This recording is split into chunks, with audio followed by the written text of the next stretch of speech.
The Spiricom was a two-way communication device between spirits and our world, invented by George Meek and Bill O'Neil in the 1970s. The works on the Spiricom originally started in the mid-70s. It was from 1979 until 1982 when Meek and O'Neil would seriously work on the Spiricom. The Spiricom was a set of 13 tone generators spanning the frequency range of the adult male voice. The partnership developed as Meek was a self-made man who had become a budding spiritual explorer, and Bill O'Neil had quite capable psychic abilities. In fact, O'Neil claimed to have worked with spirits while developing the Spiricom with George Meek. Recordings of the Spiricom in action still exist today, though no one has really been able to duplicate the same results that O'Neil and Meek had. The Spiricom gave off a very loud buzz when in operation due to the frequency generators. The idea was to use the frequency waves being generated as a carrier signal of the voice of any willing disembodied human who spoke from the other side of the grave. When Bill O'Neil spoke into the Spiricom machine, it has been reported you could hear the voice getting wrapped up in the buzzing noises generated by the Spiricom itself. Thus, the Spiricom sound itself has been jokingly described as being similar to the talk box. After the two men worked on the Spiricom for some time, something very strange and amazing happened. A spirit voice began to get wrapped up in the radio waves. The spirit voice claimed to belong to deceased Dr. George Jeffries Mueller, who was a former NASA scientist. Dr. Mueller assisted the two men in improving the Spiricom device and the telecom, which was a television version of the Spiricom from the spirit realm. George Meek and Bill O'Neil recorded more than 20 hours of dialogue with Dr. Mueller through the Spiricom. And it wasn't until about 1983 that people started asking questions about the validity of the Spiricom. But there were other people around the world that were working on the Spiricom, and they were reporting some success, but not to the extent of Meek and O'Neil. So in 1984, all work on the Spiricom pretty much stopped, and it kind of just faded into obscurity. Now, George Meek, he would work on different experiments with spiritual experiments, taking pictures of out-of-body experiences, various things like that. He's actually written many books, while Bill O'Neil, he had some problems later on, and he actually ended up dying years later in a mental hospital.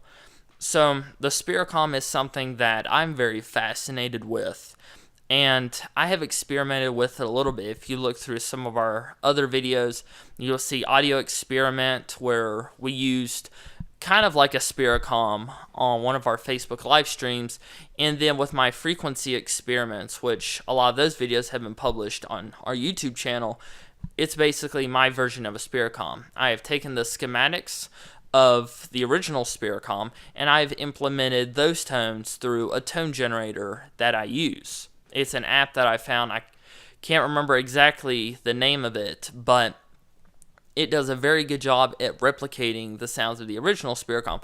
Now, it doesn't have all the components the original Spiricom had, but it does use the same frequencies, and I believe the frequencies generate energy.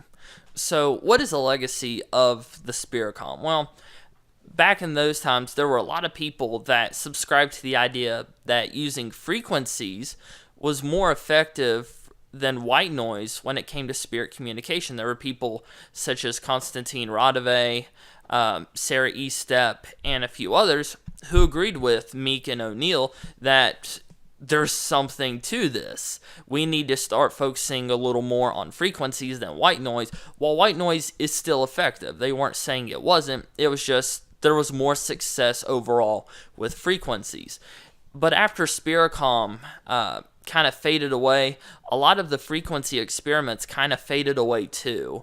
And then a lot of ITC researchers, they kind of went underground with a lot of their stuff from about the mid to late 80s until about the late 90s, when you had people like the Skull Experiments, who was operating similar experiments such as their television experiment was basically the same as the telecom, which is what George Meek and Bill O'Neil were using in order to turn on the white noise and you can see glimpses of either the spirit world, another dimension, another reality.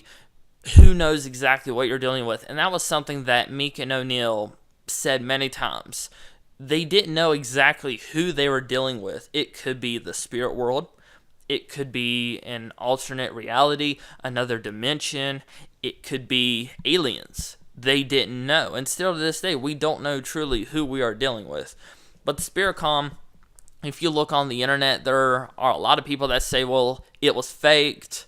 Bill O'Neil was using a larynx, I think that's how you say it, to, I guess, be the voice that would come over the Spiricom.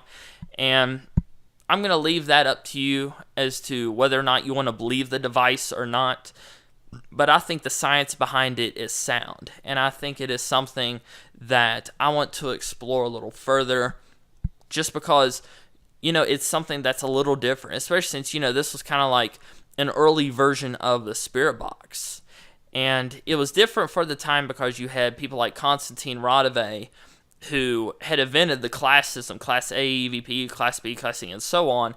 And he had his Rodave diode, which was basically working with frequencies, but this was something you could hear in real time. Now, it wasn't scanning frequencies like the spirit box does. It was more just establishing them and putting them out there for spirits to manipulate. So I hope you all have enjoyed this little historical analysis on the Spiricom. Leave your thoughts below on the device. If you have any questions, feel free to comment below. Hope you all enjoy this video and have a great day, everyone.